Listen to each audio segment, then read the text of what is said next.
since I have a bit of a little introduction to make. I just want to say welcome everyone to our virtual space here for the Center for Latin American Studies at the University of Utah and our First Friday series. The First Friday series is an opportunity to share work. Sometimes we have an invited speaker from off campus. So you can find us here the first Friday of every month during the semester at 11 o'clock, in addition to many of our other events. My name is Susie Porter with my little name tag right there. Without my pronouns, she, hers, excuse me. I'm the director of the Center for Latin American Studies, new to the position just this year. And it is my pleasure to introduce our speaker today, Abelardo de la Cruz, who is a PhD student at the Department of Anthropology at the University at Albany State University of New York. He is also currently associate instructor in the Department of World Languages and Cultures here on campus at the University of Utah. He has a long, impressive career as a Nahuatl language instructor since at least, and actually probably earlier, his recent position before this one was between 2013 and 2017 at Yale University, teaching intensive Nahuatl language and culture. And since 2018, the University of Utah Center for Latin American Studies has been building a Nahuatl study language and culture program that has among the highest enrollments for Nahuatl study in the United States. We have students who enroll from UC Merced, a Hispanic serving institution on the West Coast, to Brown University on the East Coast, to our own neighborhood, Salt Lake Community College. And this program is serving as, in addition to supporting Nahuatl studies, serves as a pipeline for students from SLCC to the University of Utah and to our master's and PhD programs. Every year for the last several years, we've accepted applicants to MA programs across campus here at the University of Utah who come to us through our Latin American Indigenous languages program. And a lot of this is possible because of the dedication and work of Abelardo de la Cruz. His students adore him, we adore him, and we have Nahuatl speakers across the country because of his incredibly strong language pedagogy. While currently completing his PhD dissertation, de la Cruz has 9 publications and an additional one submitted to the Ethnohistory Journal, which is under consideration. I have not had the pleasure of enrolling in Nahuatl classes, so I'm going to give you the title of the article in English. How will we work to conduct teaching, research, and revitalization with our Indigenous language and culture? His presentation today is titled Prayer Specialists, the Devotions of Motiochihuanih in Chicontepec. So without further ado, I'm going to turn over the mic to Abelardo de la Cruz, and then when he's done presenting, we'll open it up for conversation and questions. Thank you. Hey, thank you so much for the great introduction. Thank you to the Center for Latin American Studies for the great support to my studies, to the Department of World Languages and Cultures. I think your support is has been very important in my studies, and basically now because I am writing and finishing my current PhD studies. So thank you all for being here in my conversation. And also, I think it's important to mention or to say hi to the to the indigenous people from Utah State. I think this land is right now is inhabited by several cultures. And Nimechlapaloa, I say hi to all of you. And well, so I'm going to start with my presentation that I want to share with all of you, and that is part of my current work under the direction and guidance by the Professor Luis Pucart, and under the advice by several professors from Mexico and United States. Let me share my presentation.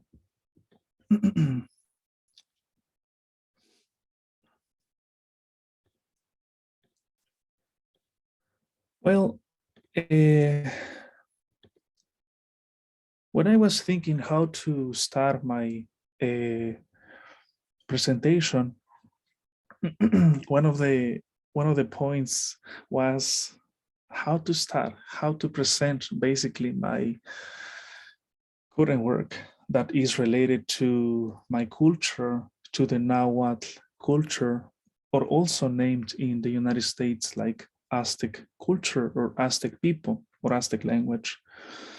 So basically, I will start talking first about my culture, people, the culture that is practiced today in our small town. First, I want to say that the Nahuatl that until now we speak was the lingua franca spoken in Mexico before the conquest. And until now, this language is spoken in several states in Mexico. Aztec people had also contact with other cultures like Mayas in the south of Mexico, basically in this place that is called Mesoamerica. So I suppose this Nahua culture, I think, had also contact with cultures from the south of the United States. Also, now in Mexico, Nahuatl has around 28 dialects spoken in 16 states.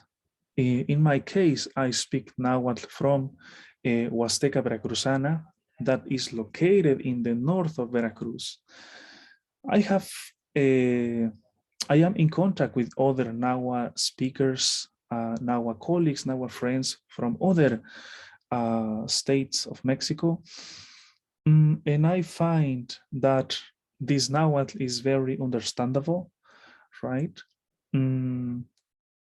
Because now we are now much more in contact Nahuatl speakers in terms of communication, in terms of the technology, we are much more in contact.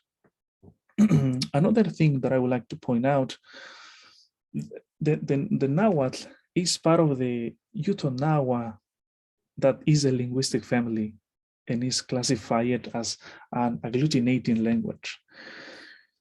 So the youths from here in Utah and the Nahuatl, in terms of language, in terms of the classification of our language, we have much in common, right?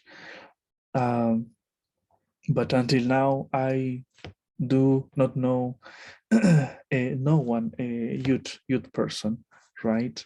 But this language, this youth culture and the Nahua culture is the name in the classification of the linguistic family. What else? Nahua people who live in Mexico, Nahua people live today in 16 states of Mexico, with a population around 2 million, right? Around 2 million. Some people say that is less, and some people say that is more than 2 million.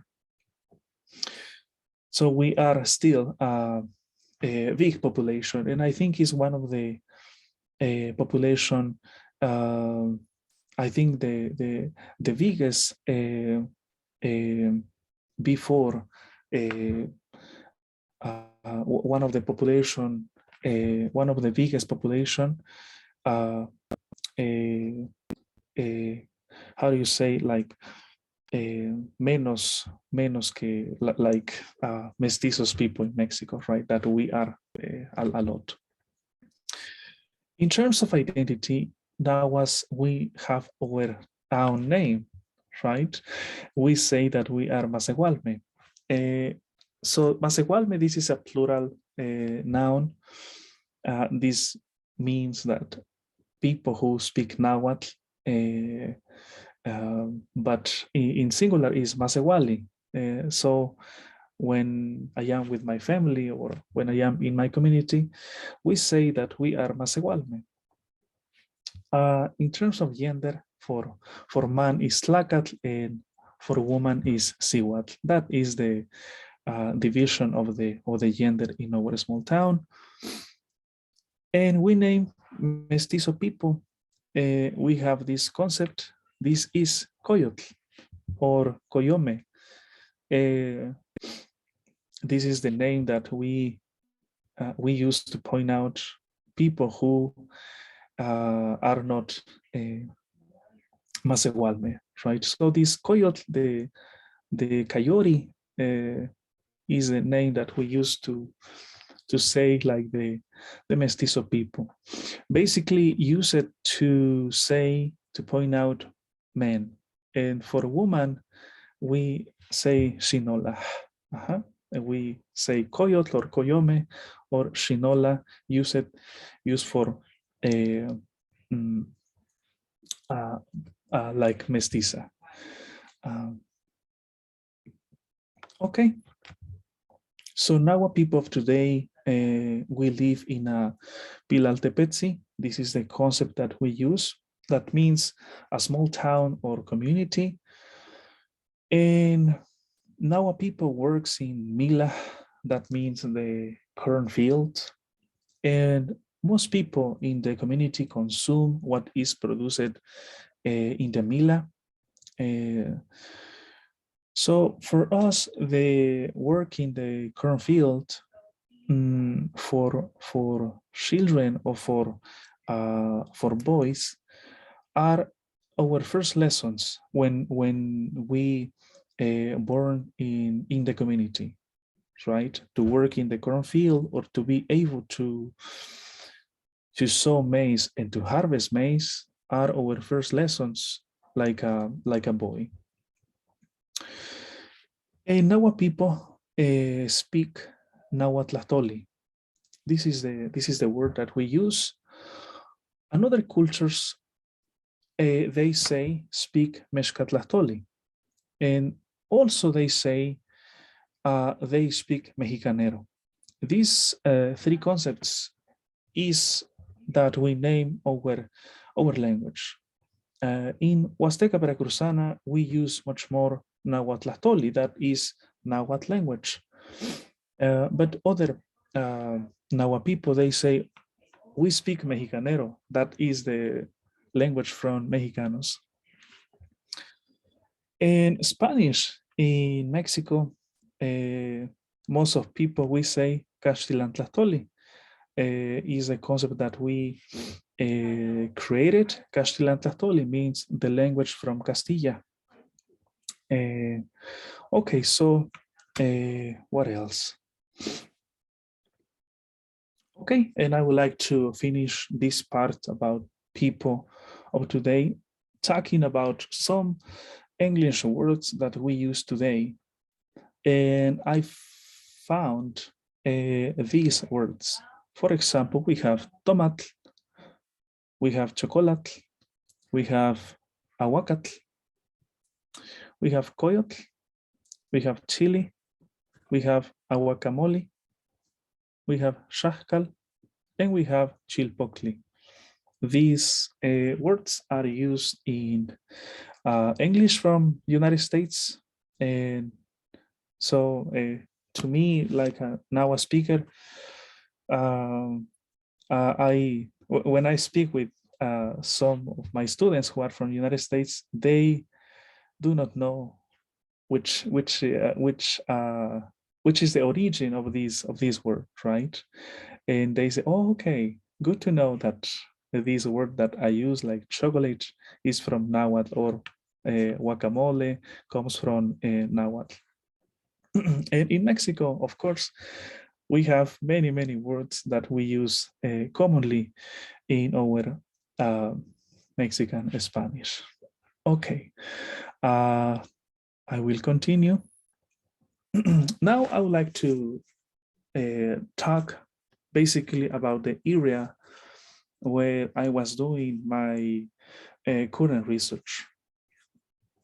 Well, I was born in this area. This area is in the north of Veracruz and is named Chicontepec. In that area is spoken Nahuatl, basically.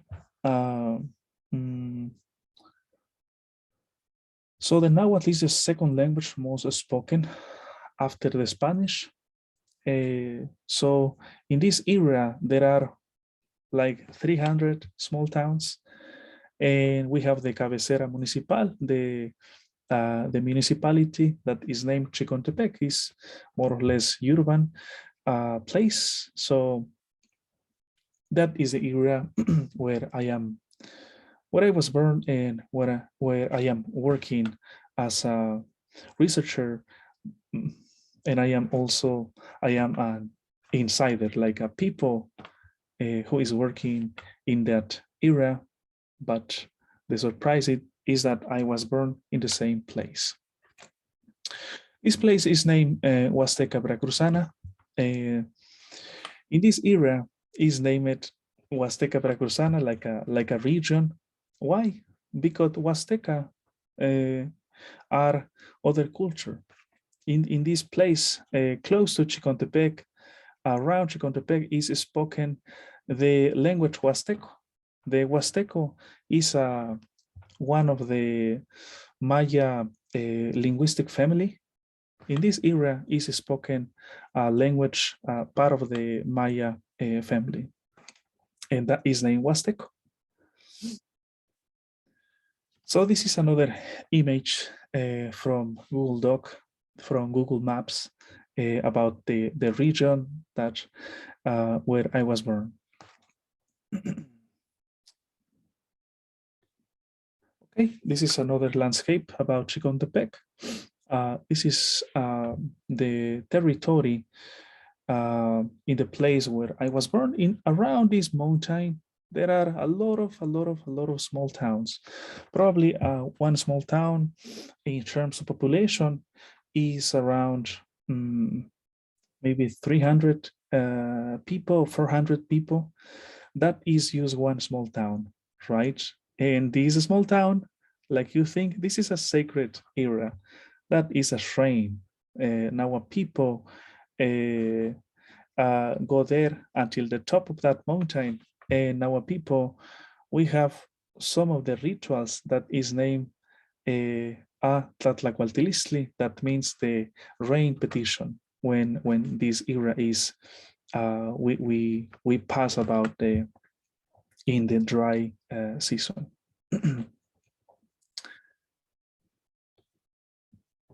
So now I want to introduce to Nahua people. We have here in this image the Sister de la Cruz. They are the grandmothers. And we have here a Nahua family. Basically, they taught to Nahuatl to their son, to their grandsons. And these people, these Nahua people, they do not speak Spanish, they speak Nahuatl. And when we want to communicate with them, we need to use Nahuatl. So they are one of the last Nahua families that that speak Nahuatl a lot, and they use the traditional clothes like la ropa tradicional, right? And they are peasants, they are campesinos, they have their own cornfield. Well, in this first image, they are celebrating the Day of the Dead. And in this other picture, they are in the patio, in their patio, and they have flowers in front of their house. Okay, so in my case, I received my first Nahua knowledge by them. They taught me also the Nahuatl that I speak.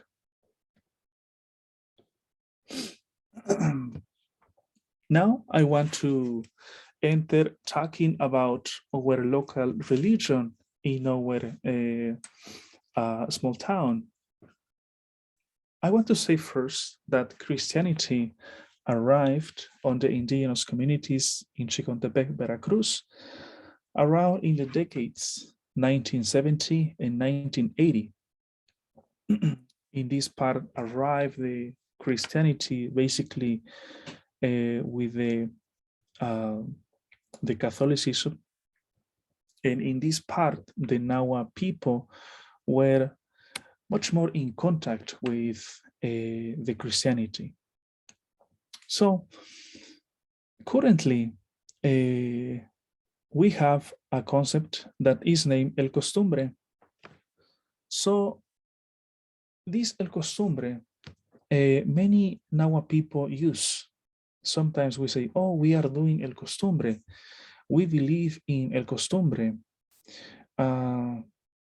My grandparent is celebrating el costumbre. El costumbre in Spanish, well, comes from Spanish, like costumbre, and is the name of the Nahua religion in Chicontepec. This is like the name that we point out, that we name the local religion, the local beliefs. However, in Nahuatl, we have the same name, and this is named Tlaneltoquili. Tlaneltoquili means only to believe in something, right? So sometimes we use Tlaneltoquili, or sometimes we use el costumbre. So this el costumbre, this is new, right? But this is the name that is in use to point out the local religion.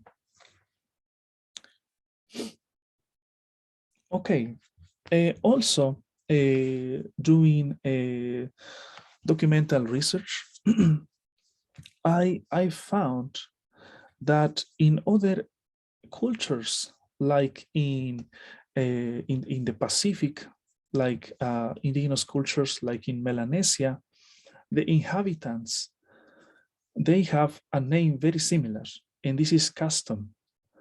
So in this part, the authors Kissing and Tokinson, they documented the use of custom, and people, I don't know if I to name good, like indigenous people from Melanesia, they name custom, like costumbre, a way to negotiate, and a way to negotiate the local religion and the Christian evangelization experienced at the 20th century, right? To me, to find this concept, to me, is like very similar with how Nahua people we are using el costumbre, right? So this is the issue that Kissing and Tokinson documented in this special issue, Reinventing Traditional Culture, the Politics of Custom in Iceland, Melanesia, right? In the journal Mankind, right? Okay, so now I would like to talk about my current research project. I would like to offer some extracts, some excerpts, what I am doing. And before, I would like to talk some traits about my research project. My project examines the work of catechists and prayer specialists and the practice of indigenous devotions. In Chicontepec, there are these figures, catechists and prayer specialists. Prayer specialists practice their work in funeral ceremonies according to the local religion. But catechists worked as missionaries in 1980s in the time of the evangelization to our small town, in several small towns, not only my small town. And the prayer specialists are or were catechists, right? Every person, like catechists and prayer specialists, they have this like one individual work. However, in Nahuatl, in the Nahuatl language, we use one word, and that means for both. So my research is, I focus on these people that to me are important, their work, and I will be talking much more about them. So my research question is, which are the defense strategies of the local religion El Costumbre against the evangelization and the practice of Catholic doctrine? I am interested in to know how Nahua people, how these catechists and prayer specialists defend our local, our beliefs, right? So what I have seen, according to my research, according to my fieldwork, is that, and also because I am like one inhabitant from these small towns, what I have seen is that these catechists, they also defend, they also protect our Nahua beliefs. They teach the Christianism, they teach the Catholic doctrine. However, what I have seen is that they also protect, they take care, like it's good to believe in this new doctrine, but they also transmit to the believers like, you do not need to forget your local beliefs, right? I will be explaining this part in the next slides. So the work by catechists and prayer specialists is not documented until now in research projects.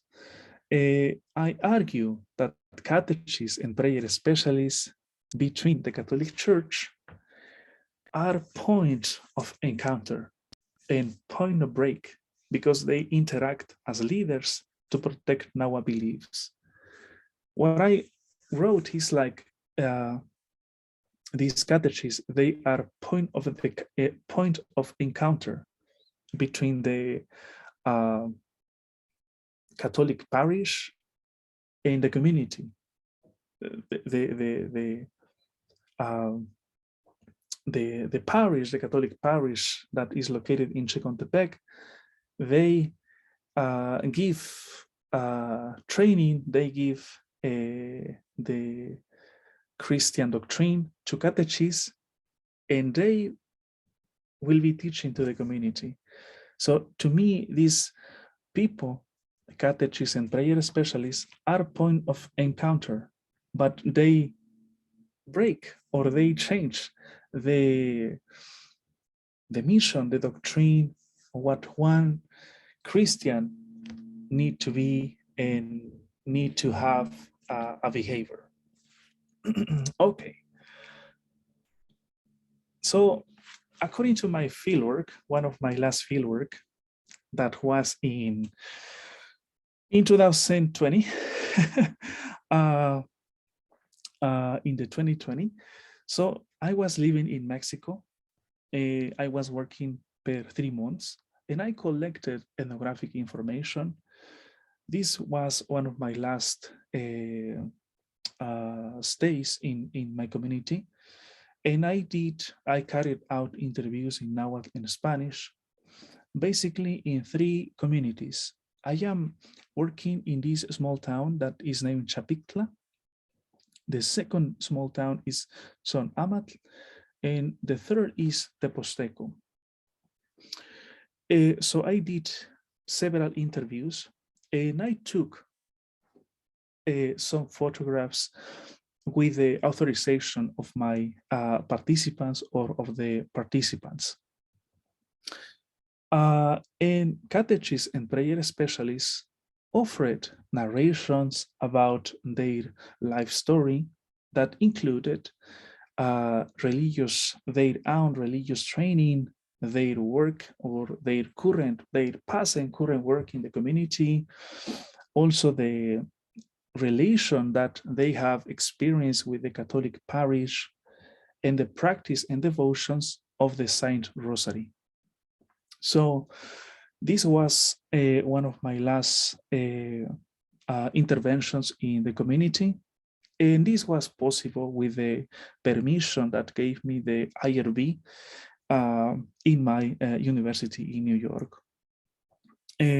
So like a native speaker, Professor Susie, this has been one of my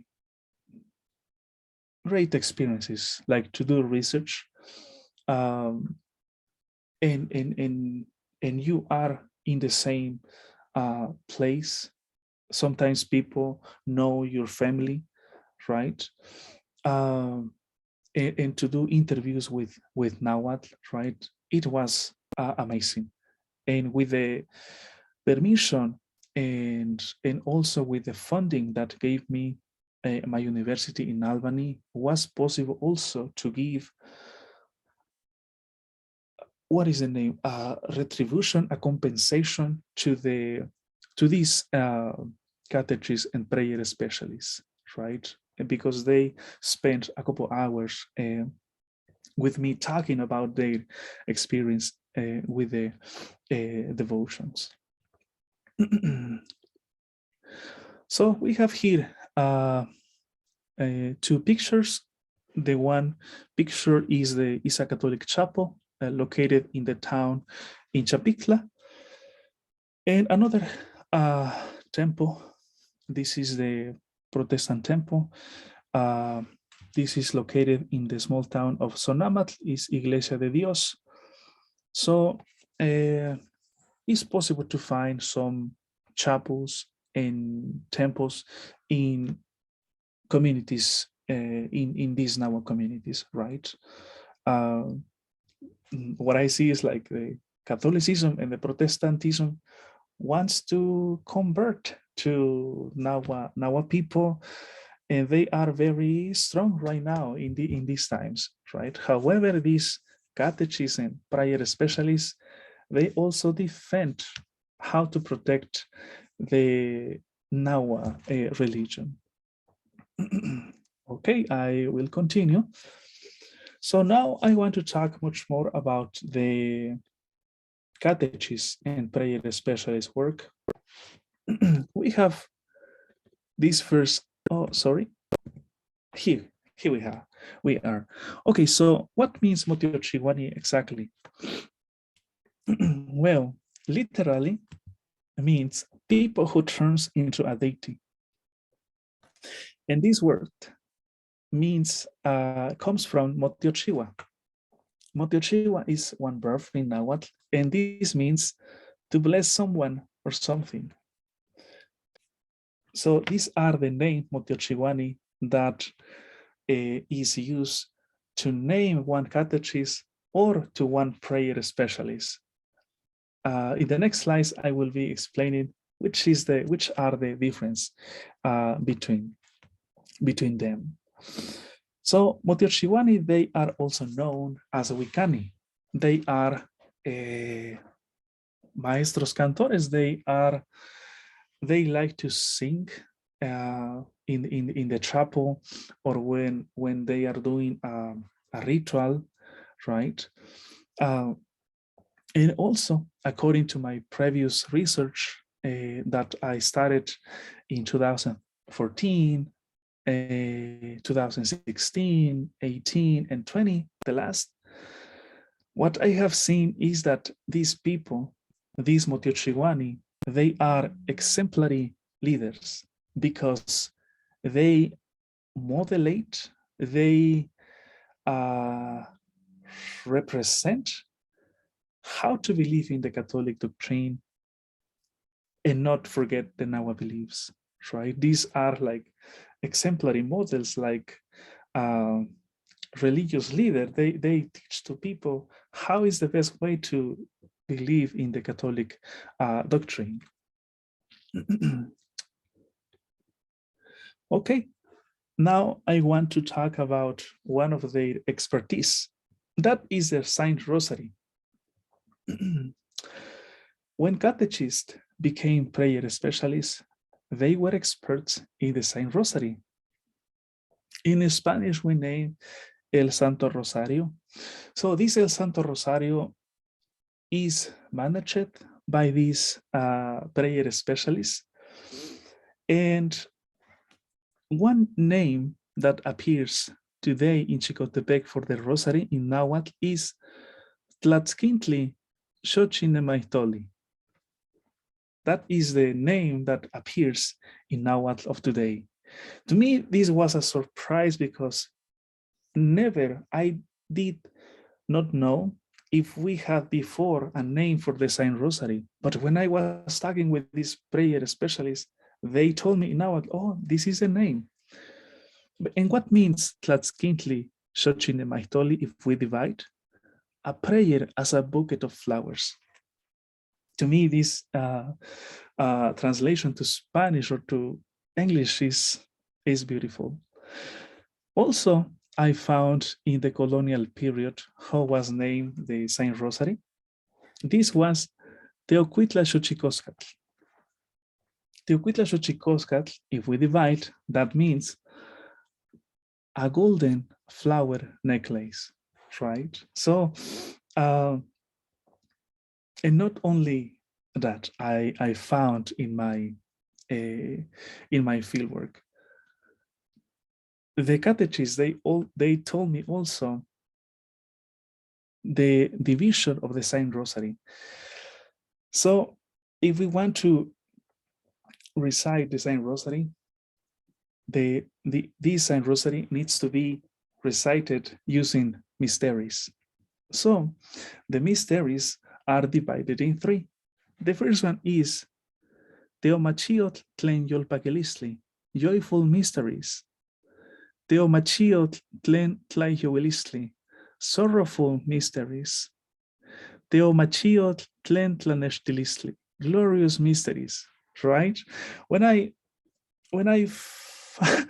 found, or maybe when the catechist shaded to me the name of these words, I was like very, to me, it was something new, right?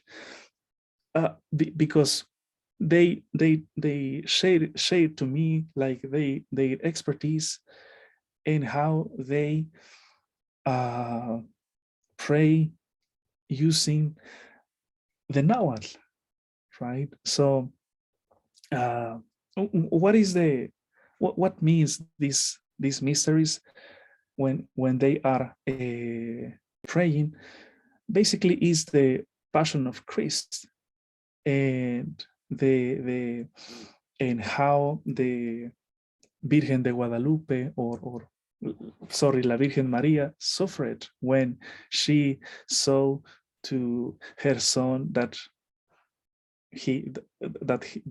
her son is suffering almost the death of her son, right? This is like stories about the passion of Jesus with these mysteries. Okay, I will continue. Now I want to talk with Christian prayers in Nahuatl. Catechists and prayer specialists also carried out translation of the prayers in Nahuatl. The most common were for the practice of the Saint Rosary. These prayers can be practiced in the Catholic chapels and in funeral ceremonies. So the catechists also shared these prayers, Christian prayers. The first one is, Our Father, Totata tlenti itzokel wikak, the sign of the cross, Ipampa ni machiwa, Hail Mary, Shiyolpakito Nancy Maria, act of contrition, no teco Jesucristo, na ni moyoltequipachoa. I confess, na ni moyolquitia.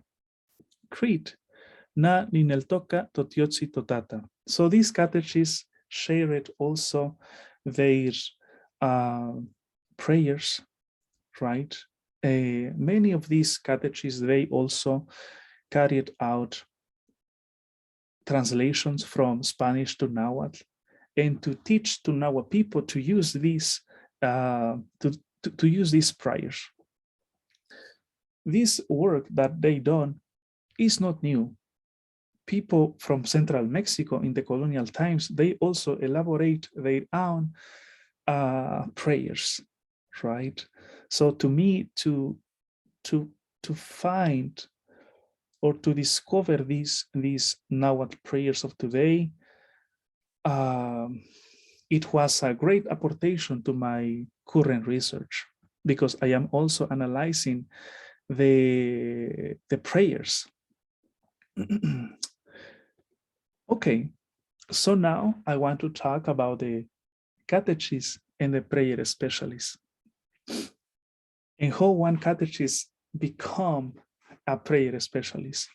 Okay, is this the work of catechist is a voluntary service, right? It's like a mission. However, they received tlamatilistly. They said that it's a voluntary service. What I receive by the Catholic parish, knowledge, tlamatilistly, how to teach the Christian doctrine to Nahuas, how to recite Christian prayers, and much more, tlamatilistly. And they also receive a social status for negotiate and discuss with Tlaneltocani, people of faith. They receive a social status when they receive the name, you are a catechist. The community saw to these people like personas, like people with knowledge, right? Like their status began to increase, right? He's not only an our people, he's not only an our person, he is now a Motiochihuanih or a Motiochihetl. Okay, prayer specialists can be the same catechists. When catechists cannot continue with their mission, or they are expelled from Chicontepec, from the Chicontepec parish, they work as prayer specialists to survive financially, right? So you can be a catechist. It's a voluntary service. However, if you cannot continue with your work, catechists became prayer specialists with the expertise to recite the Saint Rosary. How the community adopt their work? The labor by the prayer specialist is a remunerated service. Every family in the community pay to the services to one prayer specialist. When one people hire or contract one prayer specialist because they are suffering or one person passed away, they pay 300 pesos per day to one prayer specialist. Also, Nahua people, Nahua families also give offerings in kind to prayer specialists as food and drinks, right? So when the catechists were like old people, they become a prayer specialist, right? So in Nahuatl, they are named, both works are named Motiochihuanih. However, catechists teach the Nahuatl the Christian doctrine, and the prayer specialists, their work is to recite the Christian prayers when one person passed away. Here we have one offering. These are gifts for the prayer specialists. Here are bread, tamales, cookies, atole, beer. I think he drink the beer. Many things, right? This is an offering, especially for the prayer specialists, right? Okay. So, what is the function of the Motiochihuanih? What is the main function? What I have seen in my research, Motiochihuanih are experts to manage and to communicate with the sacred beings or deities through prayers and chants. Professor Susi, when one prayer specialist is praying Christian doctrines, talk with Nahua deities, talk with Nahua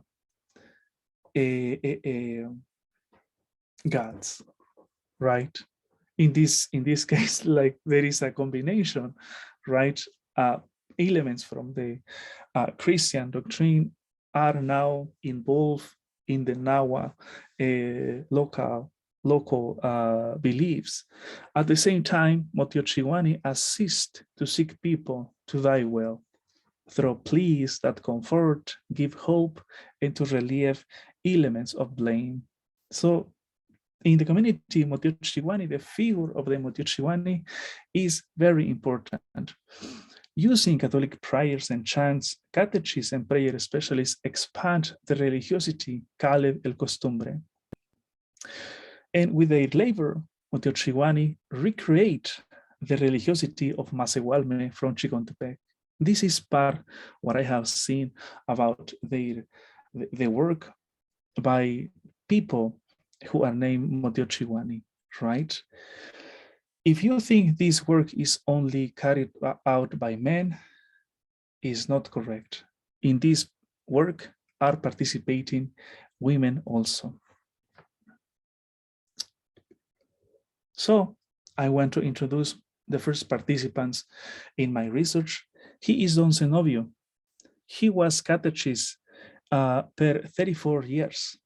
Now is retired. And what do you think? He is a prayer specialist and a cantor, right? He likes to pray Christian prayers, and he know how to sing, right? And these are the elements of their work. He has a cantoral, like a book where he is where he knows the lyric of the song, and he has also the rosary, right? And he is invited in many communities, especially when one person passed away, or any other rituals related when one person passed away. Okay, and he is also doing prayer leadership. I want to say that since the arrival of Catholicism, Nahua people practice the ritual known Motiochihuanisli. Here we have in Nahuatl of today the word Motiochihuanisli, that means basically to pray for someone who passed away. Here Don Zenobio is praying in front of the altar when one person passed away 1 week before. At the Motiochihuanisli, what I highlight is the combination of elements from both religious systems in the offerings and the interaction with deities. Don Zenobio pray in Spanish and in Nahuatl, and I have seen, because I have been in his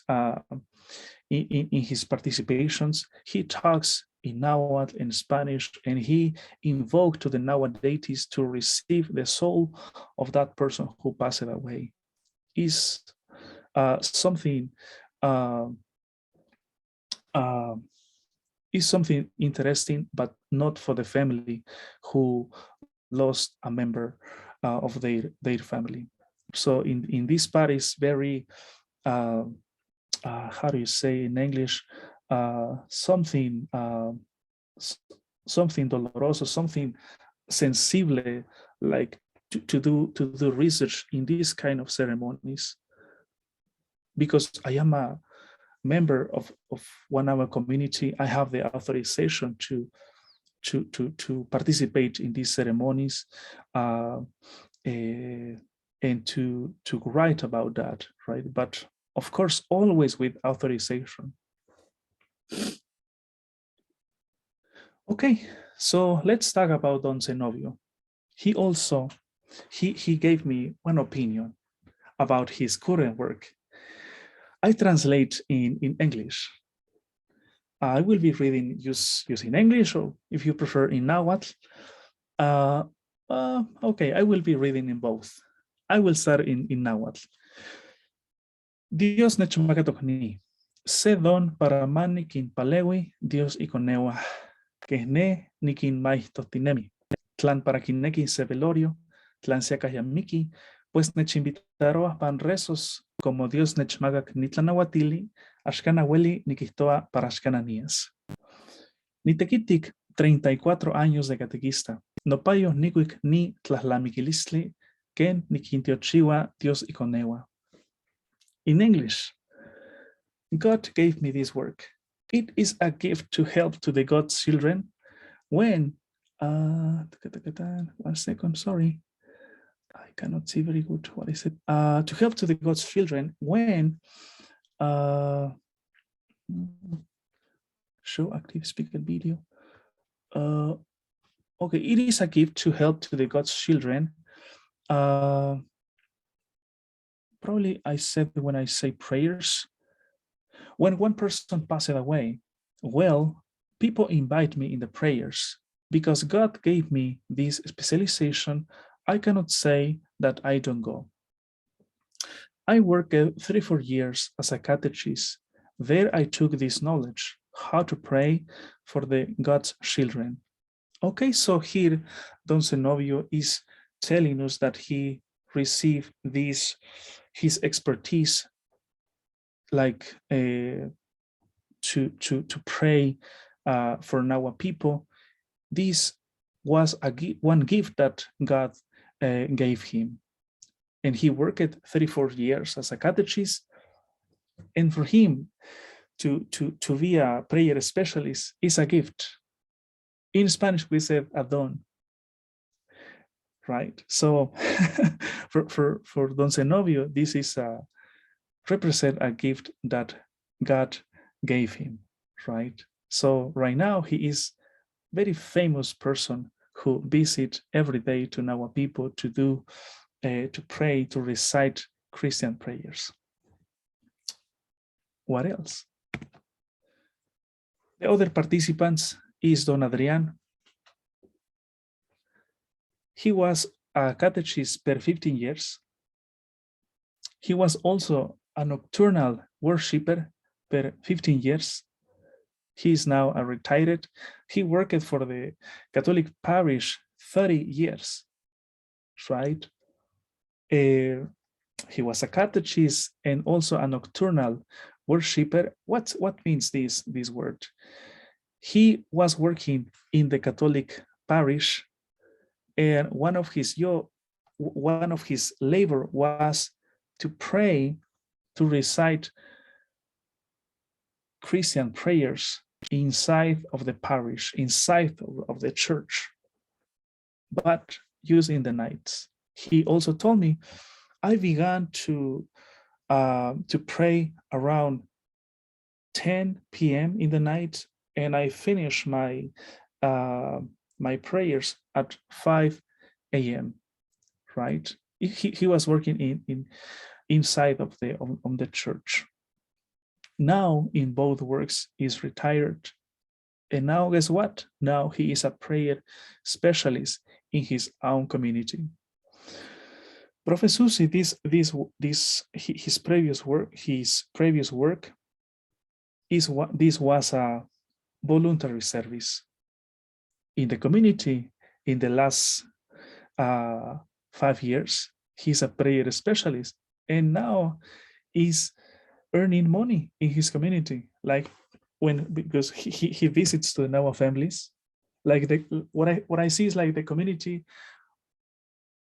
support to their prayers, but the church, like, no, they only receive like knowledge and a status, right? But they like to participate also in the church.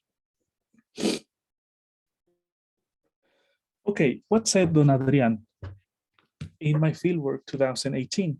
Don Adrian shared his opinion. Nahua people from my community do not believe neither in the devil nor in God. That was one of his first comments. And he also said, Mestizo catechists from Catholic Church discredited the deities, the Nahua deities, and the religious practices from El Costumbre. He saw how Mestizo catechists discredited to the Nahua deities, right? And what he has seen is that in my community, people from my community do not believe neither in devil nor in God. So Don Adrian thinks that by that reason exists continuity in the Nahua beliefs, to believe in Nahua deities. Is possible until now to carry out rituals for the ancestors, and when one person passed away. He also commented, this learning is not lost. His expertise to do when he carried out the Saint Rosary. This learning is not lost. I take it with me. It is what I learned. I can do the Rosary in Nahuatl and Spanish. There are things that no one can take them away from you. God gave you, and he can't take it from you, right? So it's like appropriation, like their knowledge that they receive in the Catholic parish, and they are using that expertise to survive in the community, because they both are now like with respect, like older people. Okay, so the last participants in my research, and I was very grateful with her. I want to introduce Doña Gregoria. She is a catechist, 36 years as a catechist. He is also a minister of worship. She is active, and she is also a ritualist, active. She is one of the most famous women working in the communities using three works: catechist, minister of worship, both for the Catholic Church, and a ritualist in the local religion. I wanted to know first how they entered in this work, in the current work. Let's see what she said. In Nahuatl, Nikita Jesús se vuelta, Nictemiji, Nechtokashti, Quihtoa, ni mitzpan ni momatlalía, porque tatikin visitar los enfermos. No, pero nashniweli, Niclia, porque yo no estoy estudiada, yo nomás segundo año de primaria. No importa, con lo poco que sepas, con eso basta. Hino de Chile. So, Doña Gregoria said, one time I saw to Jesus. I had a dream. He called me. He says, I put myself in your hands because you will visit to sick people. Doña Gregoria said, no, I can't, I told him, because I do not have studies. I only completed my second grade of the elementary school. Jesus said, it doesn't matter. With your little knowledge, that's enough. He told me that. Okay, so this was her speech, right? So Doña Gregoria said that his work is like a mission that received from Jesus in one of her dreams, right? One of the things that important to say is that the ritualists in our communities, they receive work through the dreams. When they are sleeping, they receive a work, right?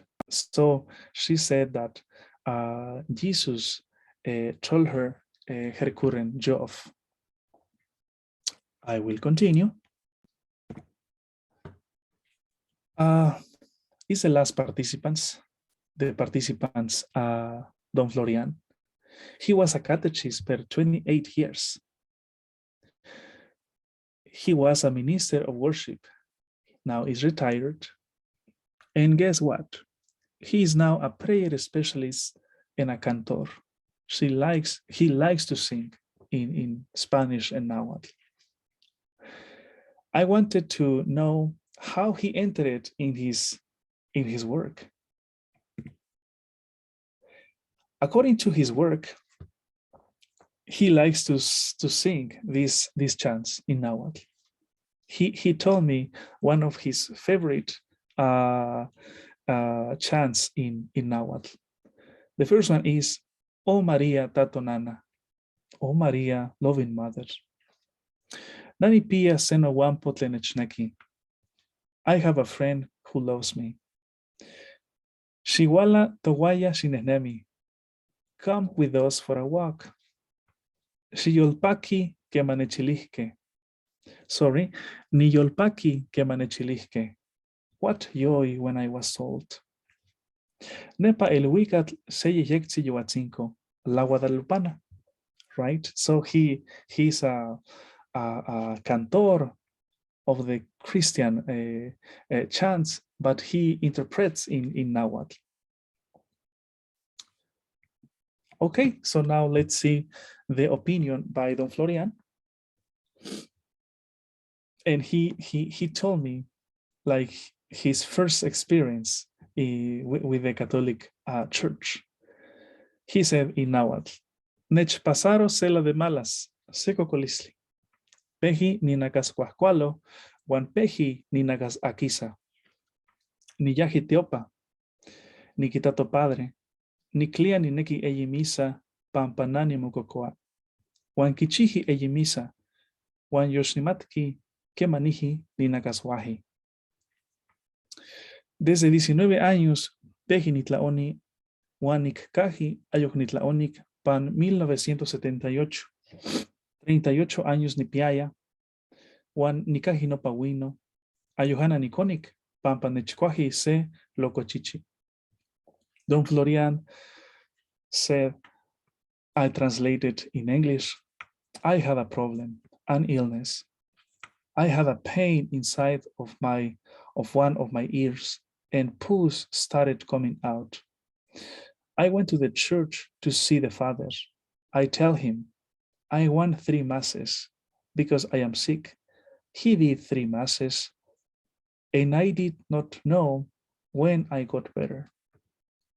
This was his first experience with the Catholic parish in Chicontepec. The next paragraph is, since my 19 years old, I began to consume alcohol, and I stopped drinking in 1978. at my 38 years old. I did not drink alcohol anymore because a rabid dog bit me. Okay, so in this part, what I want to highlight, Professor Susi, something happening with Nahua men like Don Florian or like Don Zenobio. They entered in the Catholic Church because they had a problem with alcohol in their young time when they were young people, right? This was something new to me because not new like people drink alcohol, but Don Florian, he preferred to stop drinking alcohol, and they became now a catechist. With that, he received knowledge and social status, right? But something that told me also Don Florian is that he liked a lot this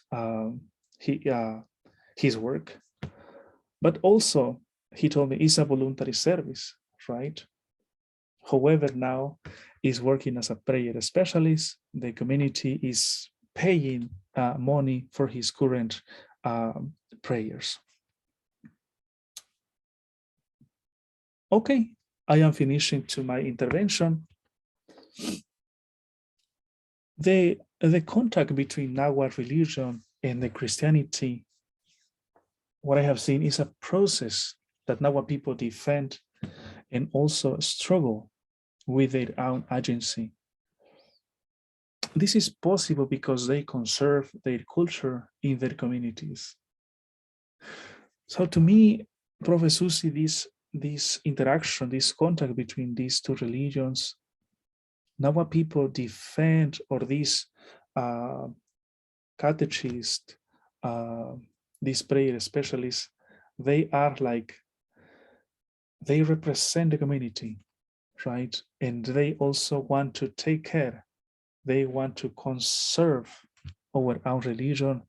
Why? One possible answer is because we maintain still strong and alive our culture. The second, the local religion, called el costumbre, provide in our people identity, right? If we lost our beliefs, so that thing will be like the collapse of the Nahua identity. With the several devotions practiced by the contemporary Nahua religion, catechists and prayer specialists confront. What I see is that these people confront the Catholic Church and the Protestant Church defending the Nahua beliefs, right? This is what until now I wanted to share, and how these people defend the Nahua devotions in our small town. To me, like a Nahua person living in a small town all my childhood until my 19 years old, I have interaction with this Motiochihuanih. But when I was there, it was like, okay, Piali, hello, Mr. Zenobio. But now, analyzing his work, or like to pay attention to their work, to me is one of the interesting work, and they work as experts in the Saint Rosary. Their expertise to sing Christian chants or to pray Christian prayers is something that is possible to see. However, if we interview to them and to know their life, their experience, their contact with the Catholicism, it's possible to have or to know much more about them, right? So to me, it's very important to rescue their voice because they speak Nahuatl and they also respect the Nahua beliefs, right? So this work is I am now finishing my work, my thesis, and this work is not possible. It has been not possible without the support of the several institutions like the University of Utah, my university, University at Albany, New York, right? Or another institutions that provide me some grants to travel to Mexico, right? So this is something that I wanted to share, Professor Susi. I want to finish with some bibliography about what I was reading and how I am analyzing my work. So in Nahuatl we say, "Wait, Tlaskamati," that is, thank you so much for your support. And I am here, Professor Susi. Thank you. Wonderful. Thank you so much, Abelardo. I have some virtual claps going on here. It's a real pleasure to hear about your research, and I appreciate so much being able to hear you talk about the people that you worked with in Nahuatl, to be able to hear their words and then to hear them in English as well. And I appreciate your labor of that translation for us, because many of us would not be able to access that otherwise. And it's, incredible to hear you working in Nahuatl, Spanish, and English. So thank you for that. So I'd just like to open it up for some questions or comments, reflections, or anything else. And I'll call on people, and so that Abelardo so you all can focus on talking with each other.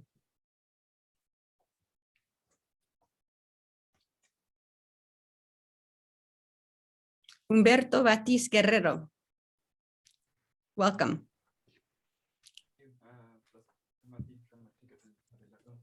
We can't hear you. It looks. Can you hear me now? Just barely.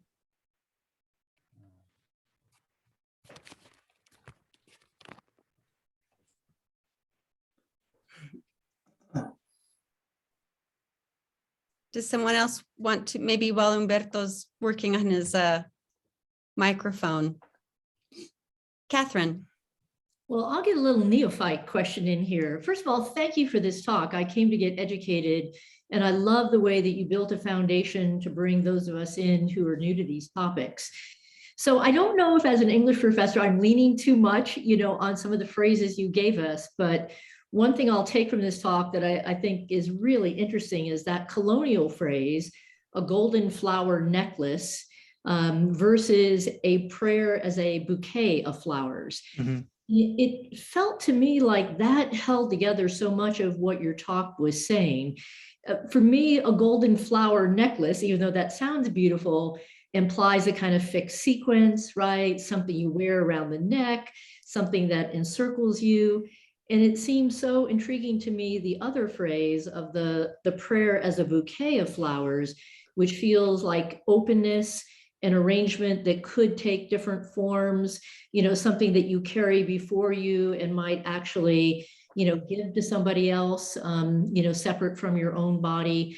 So I don't know if I'm just leaning too much, on a linguistic distinction, but to me, that's really powerful. And I would imagine that these phraseologies, are intentional.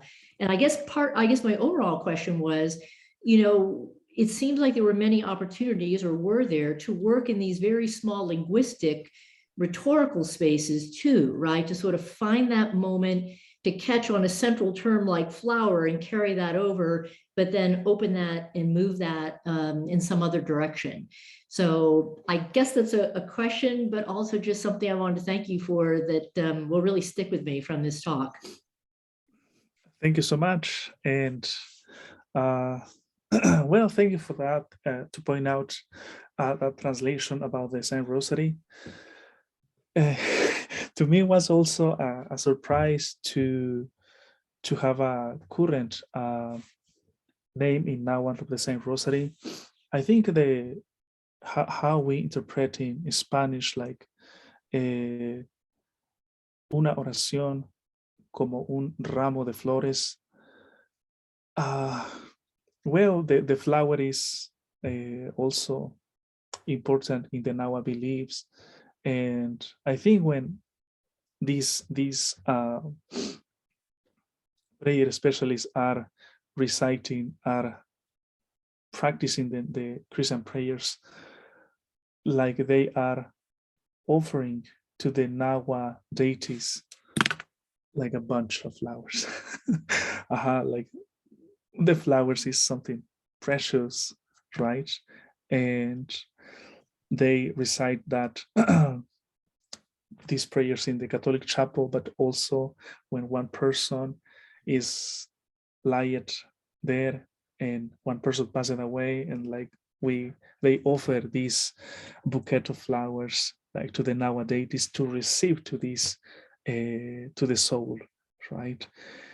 Is these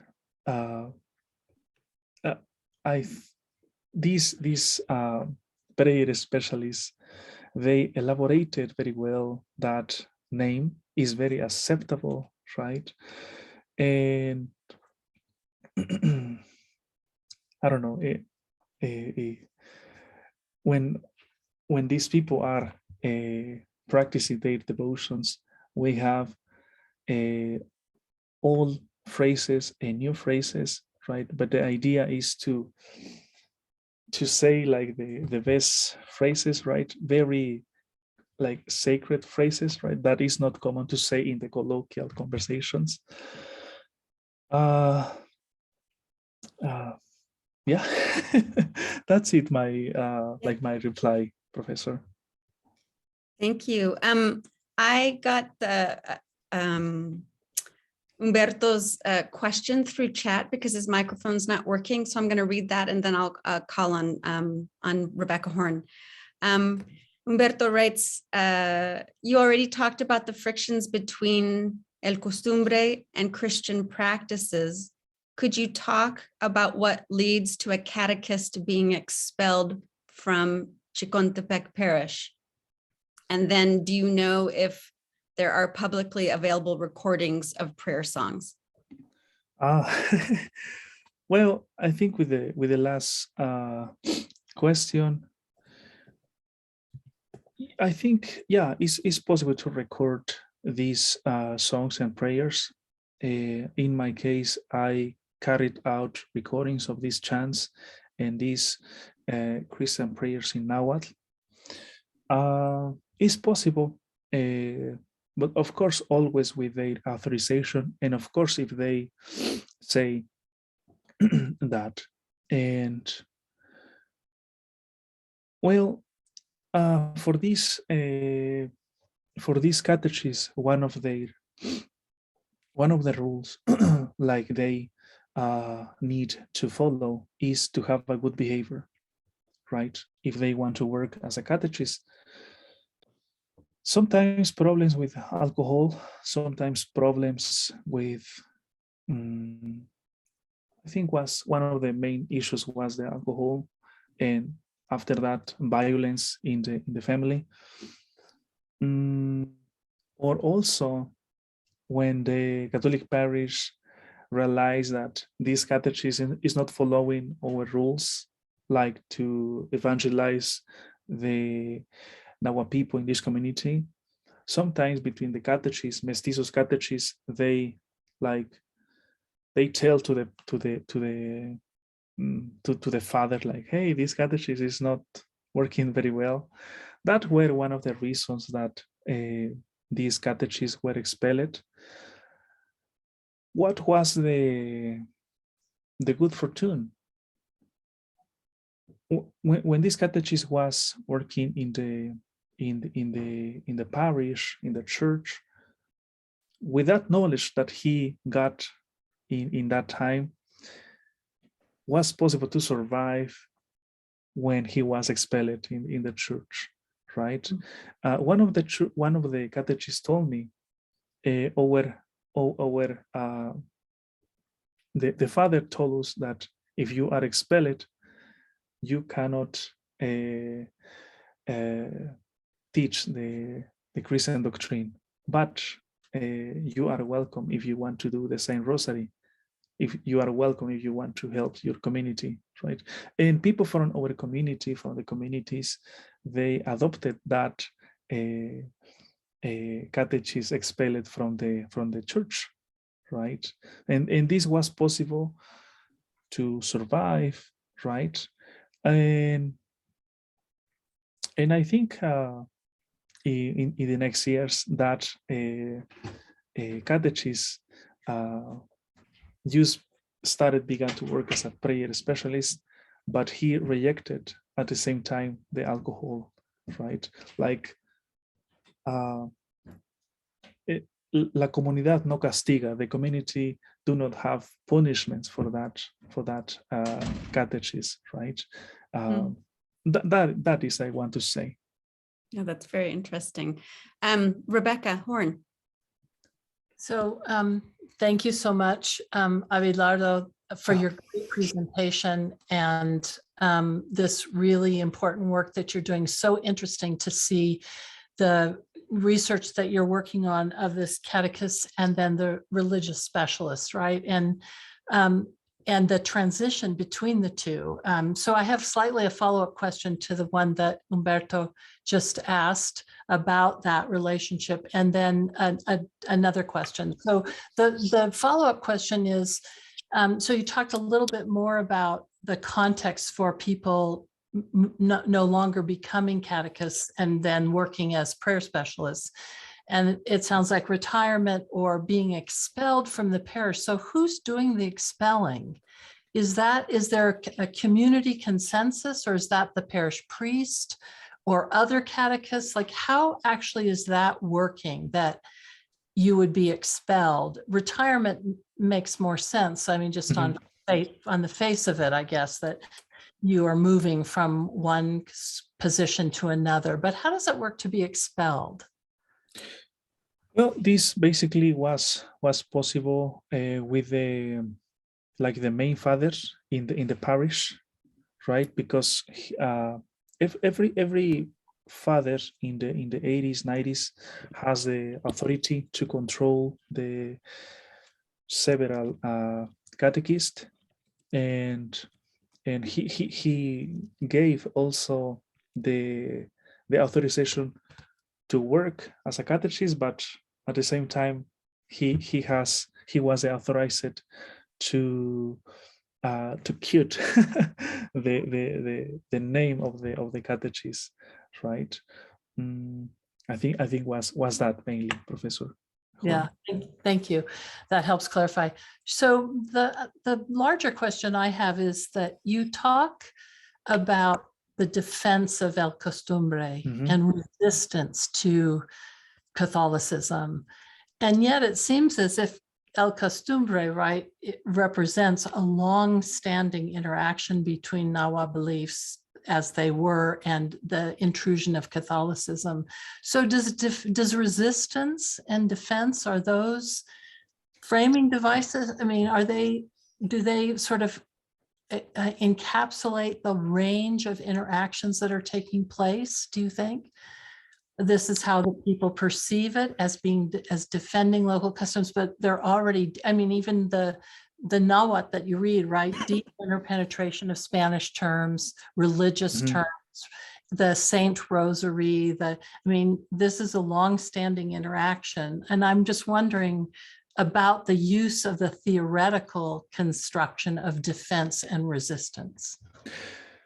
Yeah, thank you for that reflection, Professora Rebecca. What I think is that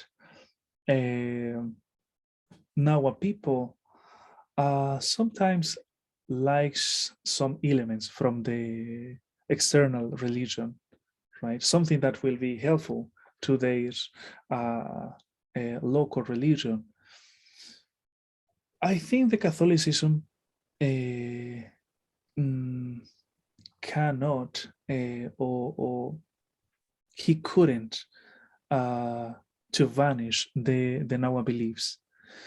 I think one of the the defense that Nahua people do is that we can believe, we are able to be with two religions.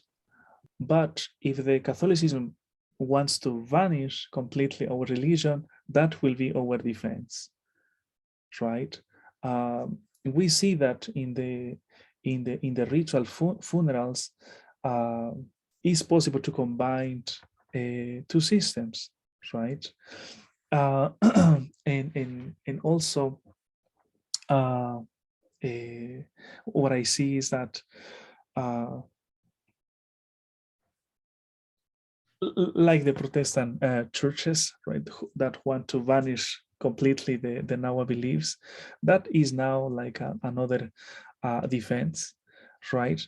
But I think until now, Professora Rebecca, Nahua people are still like defending their beliefs, right, with the idea that not to vanish, right? Sometimes I see that it's possible to combine two elements. However, like we separate as well these two systems, Professor Rebecca. I think for these prayer specialists, it was good to know the Christian doctrine, because now it's a source of work. They are surviving, right? But at the same time, they say to Nahua people, like, let's take care of our beliefs, our local beliefs. To me, these catechists and prayer specialists, they are like leaders, leaders about how to believe much better. But of course, I have the idea that they defend as well the local religion, right? Or they try to protect like the core, the nucleo, the main components of the Nahua beliefs, right? That is part of my answer, Professor Rebecca. Well, thank you. We're coming up on the close of our time. I feel that the conversation is starting to open up so many areas of further conversation about community, about culture, about different ways of framing this really rich work. So I invite you to reach out to Abelardo for more conversation. And I just want to close by saying thank you all for being here. And I look forward to seeing you either on screen or in person sometime soon. Take care. Thank you, Abelardo. That was wonderful. Muchas gracias. Managing all 3 languages.